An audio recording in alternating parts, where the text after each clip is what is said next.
ನಮಸ್ತೆ. ನಾರ್ದೋಳ್ ಅಂತ ಹೇಳಿದ್ನಲ್ಲ, ಈಗ ನಾರ್ದೋಳಿಗೆ ಬರ್ತಾ ಇದ್ದೀವಿ. ಎಂಟ್ರೆನ್ಸ್ ಬನ್ನಿ. ಎಂಟ್ರೆನ್ಸ್ ಆದ್ಮೇಲೆ ನಾನು ಮತ್ತೆ ಹೇಳ್ತೀನಿ. ನಾರ್ದೋಳ್ ಗೋವಾ ಬಳಸ ನಾರಾಯಣ.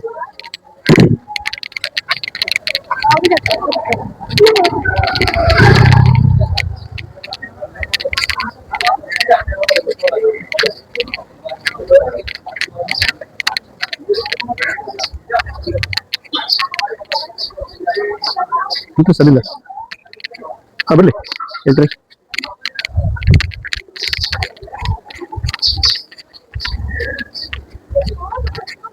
ನಮಸ್ತೆ, ಬನ್ನಿ. ಬನ್ನಿ ಈ ಕಡೆ ಬನ್ನಿ. ಇದು ಐತಿಹಾಸಿಕವಾದಂತಹ ಮತ್ತೊಂದು ದೇವಸ್ಥಾನ, ಮಾನಸ ನಾರಾಯಣಿ ಕುಲದೇವತಾಯ ನಮಃ. ನಮಸ್ತೆ ಗೆಳೆಯರೆ.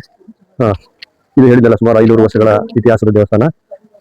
ಈ ದೇವಸ್ಥಾನ ಮೋಹಿನಿ ಅವತಾರದಲ್ಲಿರುವ ವಿಷ್ಣುವಿನ ಮಾನಸ ನಾರಾಯಣ ಅಂದ್ರೆ ಇದೆ ಮೂಲ ದೇವಸ್ಥಾನ. ಸುಮಾರು 500 ವರ್ಷ ಮೇಲಾಗಿದೆ ದೇವಸ್ಥಾನ. ಇದು ಒಂದು ದೀಪದ ಕಂಬ ನೋಡಿ ಸ್ನೇಹಿತರೆ. 22 ಲೀಟರ್, 22 ಒಂದು ಕ್ಯಾನ್ ಇರ್ತವಲ್ಲ, ಅದ್ರದ್ದು 22 ಕ್ಯಾನ್ ಹಾಕಿದ್ರೆ ಇದು ತುಂಬುತ್ತೆ. ಸಾಯಂಕಾಲ 6 ಗಂಟೆಯಿಂದ ದೀಪ ಹಚ್ತಾರೆ ಇದು ಪ್ರತಿದಿನ ಇಲ್ಲಿ. ಅಂದ್ರೆ ಉತ್ಸವ ಇರಬೇಕಾರೆ ಅದ್ರದ್ದು ಪೂರ ದೀಪ ಹಚ್ಚಿದ್ರೆ ಅದ್ರ ವ್ಯೂ ಬಹಳ ಚೆನ್ನಾಗಿರುತ್ತೆ. ಇದು ಗೋಪುರ. ಅದಾದ್ಮೇಲೆ ಇದು ಮಾಮೂಲಿ ಇಲ್ಲಿ ಈ ಗೋವಾದಲ್ಲಿ ಇದು ತೋರಿಸ. ಗೋವಾದಲ್ಲಿ ಇದು ಒಂದು ಮಾಮೂಲಿ ದೀಪ ಸ್ತಂಭ ಅಂತ ಇದಕ್ಕೆ. ನೋಡ್ತಾ ಇರೋದು ದೀಪ. ಇದಕ್ಕೆ 22 ಡಬ್ಬಿ ಬೇಕು ಇದು ತುಂಬಿ ಇದು ಮಾಡಕ್ಕೆ. ಆಮೇಲೆ ಇದು ನಮ್ಮ ಕ್ಯಾಮರಾಮನ್ ಆದಂತಹ ಸಂದೀಪ್ ಅವರು ಎಲ್ಲ ತೋರಿಸ್ತಾ ಇದ್ದಾರೆ. ಇದು ನೋಡಿ, ಇದು ಮಾಮೂಲಿ ಈ ಒಂದು ಇಲ್ಲಿ ಗೋವಾದಲ್ಲಿ ಏನಪ್ಪಾ ಅಂದ್ರೆ ಎಲ್ಲ ಇಲ್ಲಿ ಇದಕ್ಕೆ ದೀಪ ಸ್ತಂಭ ಅಂತ. ಮೊದಲು ಅವಾಗೆಲ್ಲ ಲೈಟ್ ಇದ್ದಿಲ್ಲ, ಬೇರೆಲ್ಲ ದೀಪ ಹಚ್ಚರು. ಈ ನೋಡಿ ಆರತಿ ಟೈಮ್ ಶುರುವಾಗುತ್ತೆ, ಕರೆಕ್ಟ್ 12ವರೆಗೆ ಆರತಿ ಟೈಮ್ ಶುರುವಾಗುತ್ತೆ. ಇದೊಂದು ವಿಶೇಷತೆ ಏನಪ್ಪಾ ಅಂದ್ರೆ ದೇವಸ್ಥಾನದ ಮಧ್ಯಾಹ್ನ ಆರತಿ ಮಾಡ್ಬೇಕಾದ್ರೆ ಒಂದು ಕನ್ನಡಿ ಹೇಳ್ತಾರೆ. ಶಿಕ್ಷಕರೇ ಕರೆಕ್ಟ್ ಆಗಿ ಕೇಳ್ಕೊಳ್ಳಿ. ಒಂದು ಕನ್ನಡಿ ಹೇಳ್ತಾರೆ ಪ್ರತಿದಿನ. ತಂದು ಏನ್ ಮಾಡ್ತಾರೆ, ಆ ಕನ್ನಡಿಗಳಿಂದ ದೇವರ ಮೂರ್ತಿಗೆ ಅದನ್ನ ಈ ಸೂರ್ಯನ ಕಿರಣವನ್ನು ಅದಕ್ಕೆ ಬಿಡ್ತಾರೆ ಪ್ರತಿದಿನ. ಇದು ಮಾತ್ರ ಪ್ರತಿ ಪೂಜೆಯಲ್ಲಿ ಯಾವುದೇ ಉತ್ಸವ ಇರಲಿ ಬಿಡ್ಲಿ ಇದನ್ನ ಪ್ರತಿ ದಿನನೂ ಬಿಡ್ತಾರೆ. ಆ ಎದುರಿಗೆ ಒಂದು ಕನ್ನಡಿ ಹೇಳ್ತಾರೆ. ಬಹುಶಃ ಈ ಕನ್ನಡಿಗಳು ತಂದಿದ್ದಾರೆ ಅಂತ ನೋಡೋಣ. ಆದ್ರೆ ಒಳಗೆ ಬಿಡೋದಿಲ್ಲ. ಅದೇ ಹೇಳಂಗೆ ಗೋವಾದಲ್ಲಿ ಒಳಗೆ ಬಿಡೋದಿಲ್ಲ. ಈಗ ಒಂದು ತೋರಿಸ್ತೀನಿ, ಹತ್ರ ಹೋಗ್ತಾ ಇದ್ದೀವಿ. ಹತ್ರ ಅಲ್ಲಿ ಹೋಗೋಣ. ಈ ತೋರಿಸ್ತೀನಿ ಬಂದು ಹಂಗೆ ನೀವು ಒಂದು ತೋರಿಸ್ತೀನಿ.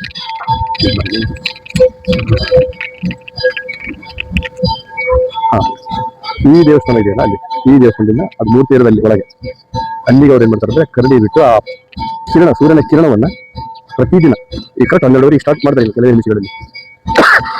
ಸಾರಿ, ಆದ್ರೆ ಅದನ್ನೆಲ್ಲ ರೆಕಾರ್ಡಿಂಗ್ ಮಾಡಕ್ ಬರೋದಿಲ್ಲ. ನಾವು ಆದ್ರೂ ಈ ಕಡೆ ವ್ಯೂ ತೋರಿಸ್ತಾ ಇದ್ದೀವಿ ನಿಮಗೆ. ಪಕ್ಕದ ವ್ಯೂ ಇದು ನೋಡಿ, ಮೂಲ ಗೋಪುರ. ಅದು ಬಂಗಾರದ ಗೋಪುರ ಸ್ನೇಹಿತರೆ. ಇದೆಲ್ಲ ಈಗ ತೋರಿಸ್ತಾ ಇದ್ದಾರೆ.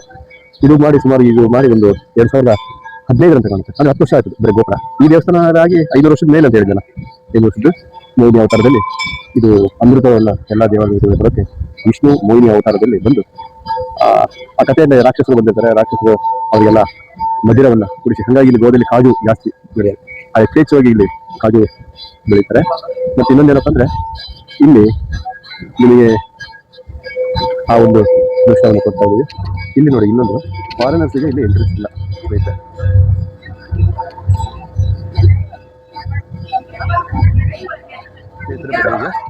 ಇದರ ಪಕ್ಕದಲ್ಲೇ ಒಂದು ದೇವಸ್ಥಾನ ಇದೆ. ಇದು ಸಾಂತೇರಿ ಅಂತ. ಇದು ಈಗ ನಾವು ಹೋಗ್ತಾ ಇರೋದು ಸಾಂತೇರಿ ಅಂತ. ಇದು ಮೂಲ ಮಾನಸ.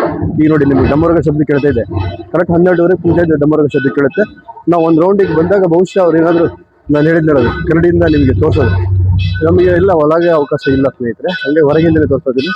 ಇಲ್ಲಿ ನೋಡಿ ಸ್ನೇಹಿತರೆ, ನಿಮಗೊಂದು ಇದು ತೋರಿಸ್ತಾನೆ. ಈಗ ಒಂದು ಬೋರ್ಡ್ ತೋರಿಸ್ತಾನೆ ನೋಡಿ. ಇಲ್ಲಿ ನೋಡಿ, ಈಗ ತೋರಿಸ್ತಾನೆ. ಇಲ್ಲಿ ನೋಡಿ, ಈ ಬೋರ್ಡ್ ನೋಡಿ, entry restricted for foreign tourist ಅಂತ. ಅಂದ್ರೆ ವಿದೇಶಿಯಲ್ಲಿ ಯಾರು ಬಂದಿರ್ತಾರಲ್ಲ ಅವರಿಗೆ ಇಲ್ಲಿ ದೇವಸ್ಥಾನದವರೇ ಬೋರ್ಡ್ ಹಾಕಿದರೆ ಒಳಗೆ ಪ್ರವೇಶ ಇಲ್ಲ ಅಂತ. ಅಂದ್ರೆ ಓನ್ಲಿ ಇಲ್ಲಿ ಇಂಡಿಯಾದವರಿಗಷ್ಟೇ. ಅದು ಸನಾತನ ಧರ್ಮದ ಅಂತ ನೋಡಿ. ಇದೆಲ್ಲ ಕಳಸ ಮೂಲ. ಇದು ಸಾಂತೇರಿ ದೇವಸ್ಥಾನ. ಹೊರಗಿಂದಲೂ ತೆಗಿಬೇಕಷ್ಟೇ. ಇದು ಎಲ್ಲವನ್ನು ನಮ್ಮ ಕ್ಯಾಮ್ರಾಮನ್ ಆದ ಸಂದೀಪ್ ಪೆರ್ನೇಕರ್ ಅವರು ಎಲ್ಲ ಮಾಡ್ತಾ ಇದ್ದಾರೆ. ಅವರೇ ಎಡಿಟ್ರು, ಅವರೇ ಕ್ಯಾಮ್ರಾಮನ್ ಎಲ್ಲ ಮಾಡ್ತಾ ಇದ್ದಾರೆ.